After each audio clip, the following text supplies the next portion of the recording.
ครับทักทายสบายดีตอนแรงพี่น้องเข้าสู่บรรยากาศตอนค่ายคำค่ายแรงจังซี่เราจันกับพาพี่พาน้องมาชมบรรยากาศตอนแรงเด้เหลือทางมาโตนกคุ้มอีกพี่น้องเลยจุดนี้แหละจุดที่ว่า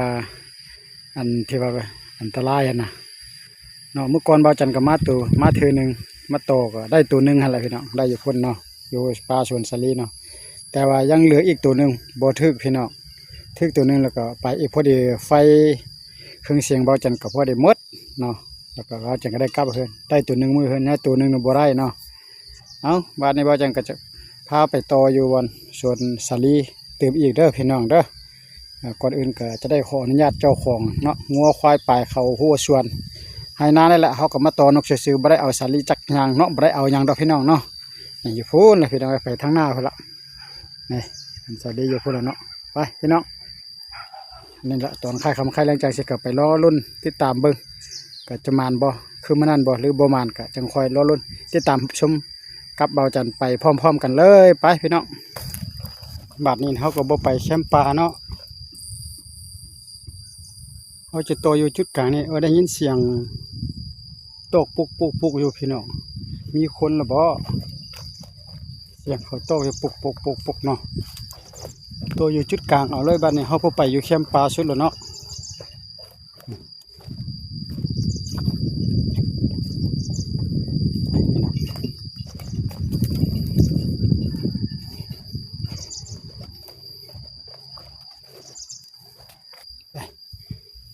ไอตัวอยู่จุดกลางนี่แหละแล้วเขาก็มาทาอยู่ต้นไม้นี่แหละ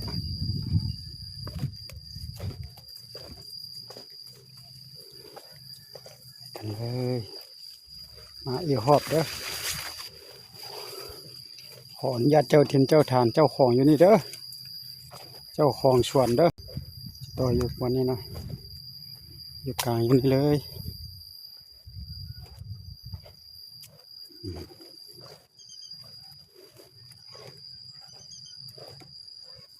ตัวอยู่แถวกลางนี่แหละตัวอยู่บนนี้หน่อยนี่อาจจะไปต่ออยู่แถวนี้เด้อต่ออยู่นี่เด้อเนาะแถวนี้ครับลองเบิ่งก่อนก็บ่รู้ว่าจะมาบ่เอ้าแต่ก็แดดร้อนเนาะเอาติดตั้งเป็นที่เรียบร้อยแล้วเนาะอันนี้รางนึงเด้พี่น้องเด้ประมาณนี้ได้เบาจันกลางก็ได้เนาะอันนี้เป็นรางที่สองนี่กลางอยู่บนไฮสาลีเนาะสาลีหรือว่าข้าวโพดอันนี้เป็นรางที่สามรางที่สี่อยู่ในทั้งหมดเอามาห้ารางเด้อที่สี่ที่ห้ามาทางที่พี่น้องนี่ห้ารางพี่น้องต้องคอยลุ้นติดตามครับชมน้ำกัน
พี่น้อง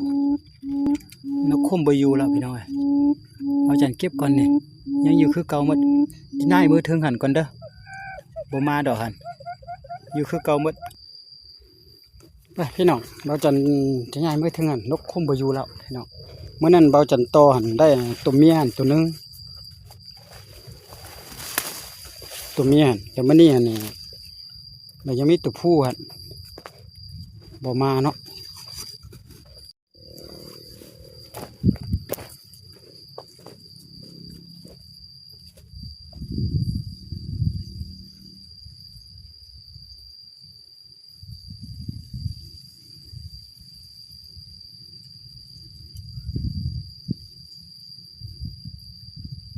กลางบนนี้อีกก่อนบัดหนึ่งแล้วนี่แหละมันจะมาบอกต่ออยู่แถวนี้บัดหนึ่งอีกก่อนพี่น้อง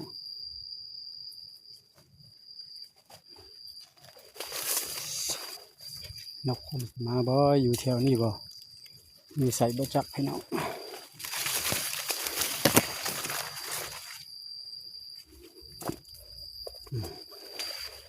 นี่นะต่อบอลนี่ก่อนอยู่แถวนี้เด้อ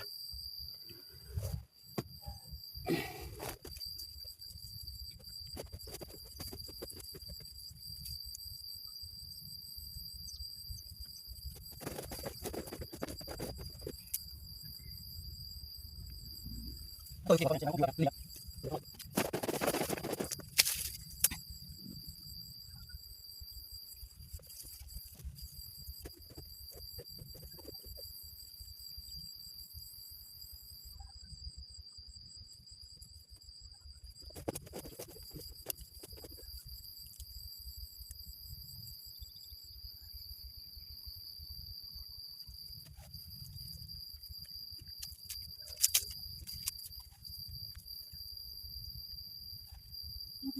เอาใส่อยู่นี่แหละก็เบิ่งน้ำกันชิมานบ่ชุดท้ายพี่น้องเลยก็ลองเบิ่งสิมาหรือบ่มาก็บ่จันจะไปท่าอยู่เส้นทางพุ่นไปพี่น้องท่าอยู่ทางพุ่นละนี่ตรงไหนนี่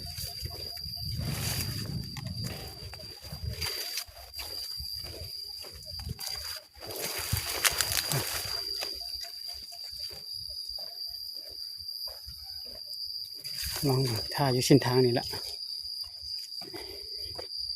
ฮ้อนเด้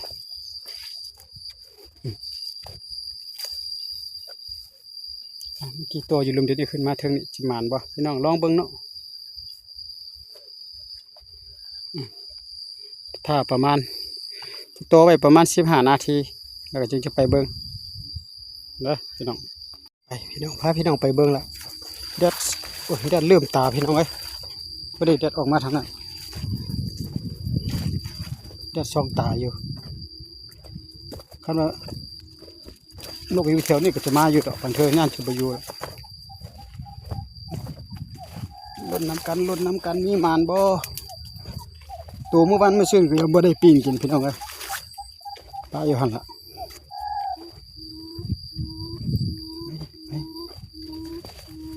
หลังแรกเขาจะแหกมานบ่โอ้บ่อยู่พี่น้องอยู่คือเก่าหมดพี่น้องนกคุมบ่อยู่แล้วมันไปใส่เนาะเอาขออนุญาตเก็บก่อนพี่น้องบ่ถึกดอกนี่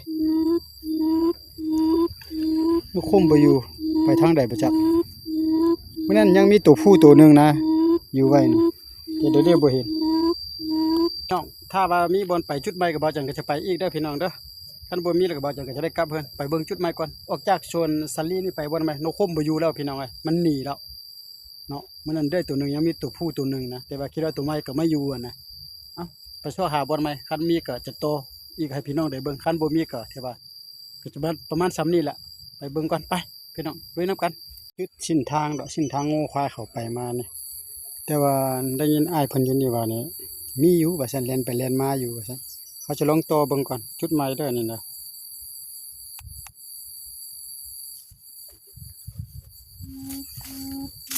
ลองเบิ่งก่อนพี่น้องนี่เสียงป้ายนี่แหละบ่ว่าจะมาบ่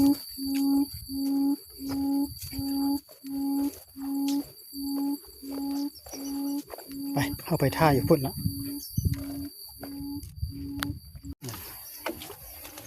เป็นกำลังปรับปรุงบริบทอันนั้นมักแต่งนี่เพิ่นจะไปซีดนี่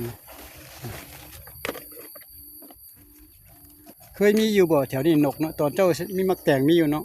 ฮะแต่นกคุ้มนี่มีบ่แถวนี้ มีเหรอแต่ก็บ่แม่นอยู่แถวนี้ติ อยู่แค่นี้แหละเพิ่น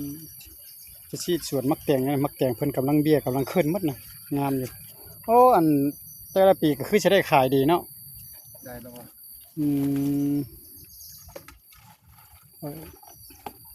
อยู่ใกล้กับบ่มาจักเท่าใดมีแต่ไปบอนสวนสาลีของอันน่ะพวกอันคนเราสูงเขาอันเรา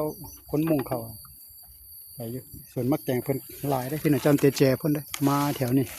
จนฮอดแจนี่เด้อพี่น้องนี่ทุกๆตอนแรงว่าซีดแบบเนี้ยบอก3-4 มื้อ3-4 มื้อตัวเทื่อนึงอืมถ้าว่าประมาณจักเดือนหันมันถึงอันน่ะอันนั้น3 เดือนวะหัวบ่ฮอด3 เดือน4 7 5 7มันเป็นมากเลยบ่แม่นติกำลังมันเคลื่อนไหวติ5 อาทิตย์ได้เก็บขายโอ้5 อาทิตย์ก็อืม5 3 5 1545 วัน40 ปลายมื้อได้เก็บเลยพี่น้องเอ้ยพี่น้องเอาจันกลับก่อนกลับพร้อมกับบรรยากาศล่ะแต่มื้อนี้ฝนบ่ตกดอกแต่ว่ามาค่ำเด้บ่มานดอกพอกันมื้ออื่นมื้อฮื้อเพิ่นล่ะพี่น้องเอ้ยเนาะพอกันคลิปต่อไปจะไปทางใดก็จังคอยมาลุ้นติดตามรับชมนํกันเลยนี่ว่าจังขออนุญาตกลับไปก่อนพี่น้องแล้วนี่ก็นกคุ้มนี่จะมีอยู่ได้พี่น้องเขาแต่ว่าเขาทางแปลนเด้บ๊ายบายพี่น้องสวัสดีครับพี่น้อง